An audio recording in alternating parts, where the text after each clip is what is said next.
Anggota Komisi 5 DPR RI Syahrul Aidi Mazat memberikan sindiran kepada Presiden Jokowi terkait kondisi kisruh yang saat ini terjadi di Pulau Rempang, Batam.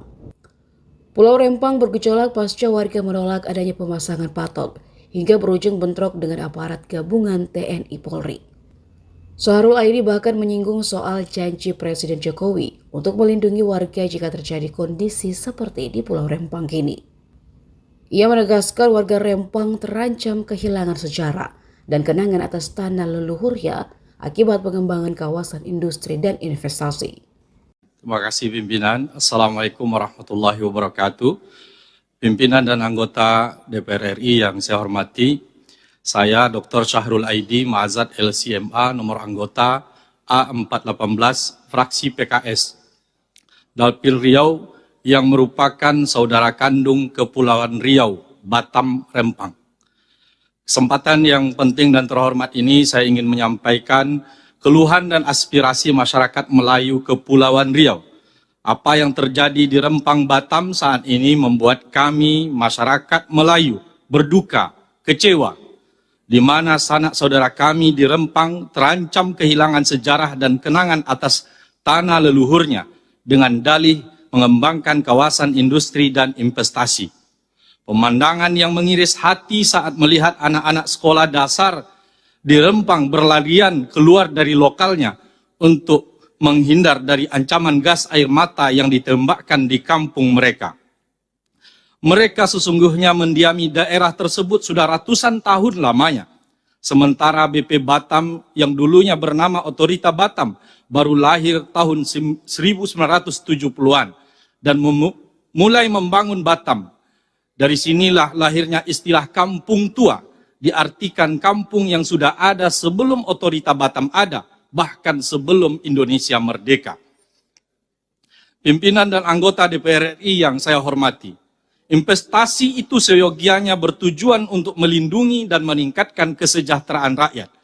Pasal 33 ayat 1 Undang-Undang Dasar 1945 jelas menyebutkan bahwa investasi untuk perekonomian disusun sebagai usaha bersama berdasarkan atas asas kekeluargaan dan melindungi tumpah darah Indonesia.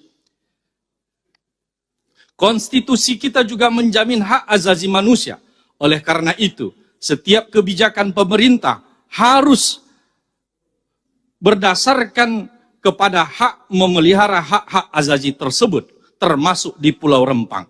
Bapak Ibu hadirin yang saya hormati, pada tahun 2019 saat rapat kabinet, Bapak Joko Widodo, Presiden Republik Indonesia berpesan kepada seluruh kabinetnya bahwa jika ada izin konsesi dan di dalamnya ada masyarakat, maka pastikan masyarakatnya terlindungi dan diberikan kepastian hukum.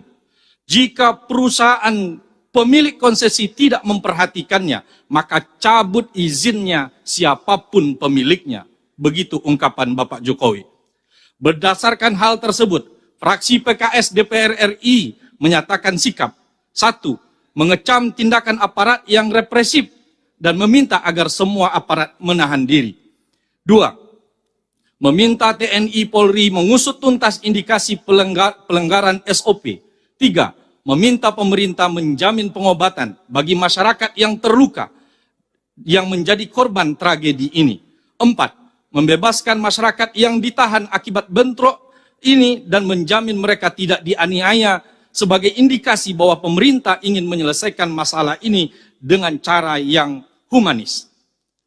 5. Meminta pemerintah untuk menghentikan sementara PSN Rempang Eco City sebelum hak-hak masyarakat terdampak terpenuhi dengan memastikan bahwa akar budaya dan wilayah adat mereka tidak hilang. Demikian, Assalamualaikum warahmatullahi wabarakatuh.